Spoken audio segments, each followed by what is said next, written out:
ए, कौन है तुम? इस टाइम पे ये क्या कर रहा है? अरे क्या वस्तुना? अरे तेरा से पूछ रहा हूँ क्या कर रहा है इधर? మీతో కాస్త మాట్లాడాలి. కొంచెం మేడ మీదకి వస్తారా? ఇంత అర్ధరాత్రి ఏంటయ్యా? పొద్దునే రా మాట్లాడుకుందాం.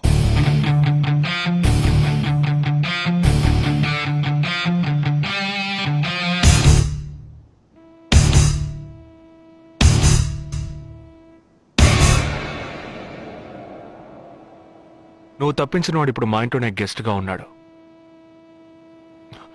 సారీ, నేనెవరో చెప్పలేదు కదా. నా పేరు జగదీష్, ఇండియన్ ఆర్మీ. కానీ నేను అది మాత్రమే కాదు, DIA, డిఫెన్స్ ఇంటెలిజెన్స్ ఏజెన్సీలో వన్ ఆఫ్ ది స్పెషలిస్ట్, మిలిటరీలో సీక్రెట్ ఏజెంట్. ఈ విషయం నాతో వర్క్ చేసే వాళ్ళకి, నా ఫ్రెండ్స్కి, అంతెందుకు నా ఫ్యామిలీ కూడా తెలియదు. మరి ఇదంతా నీతెందుకు చెప్తున్నాను అనుకుంటున్నావా?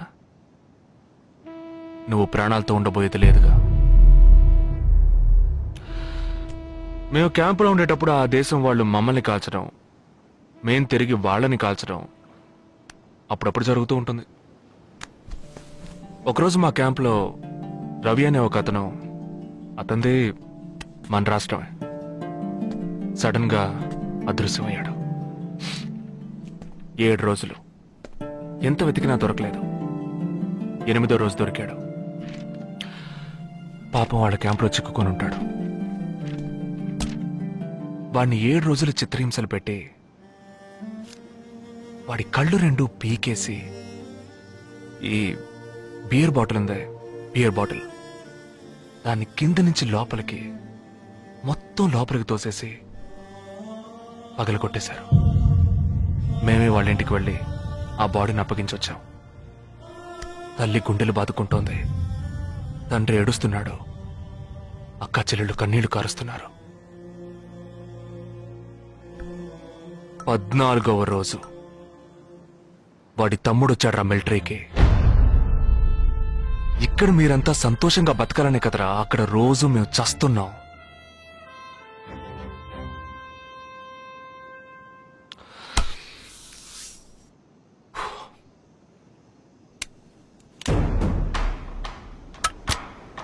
ఇది లోకల్ మేడ్ గన్,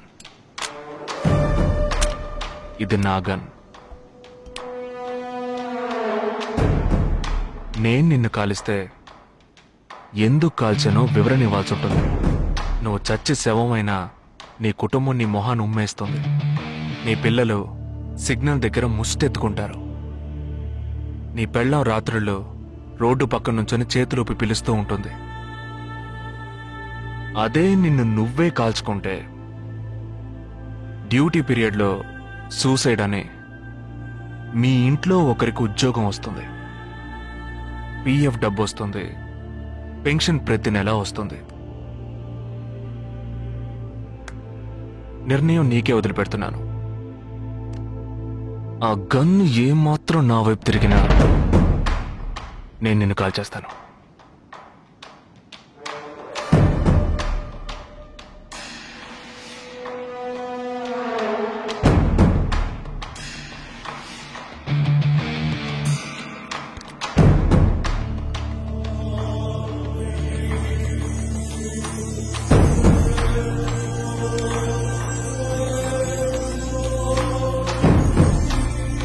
నువ్వు పెద్ద ప్రమాదంలో అడుగు పెట్టావు.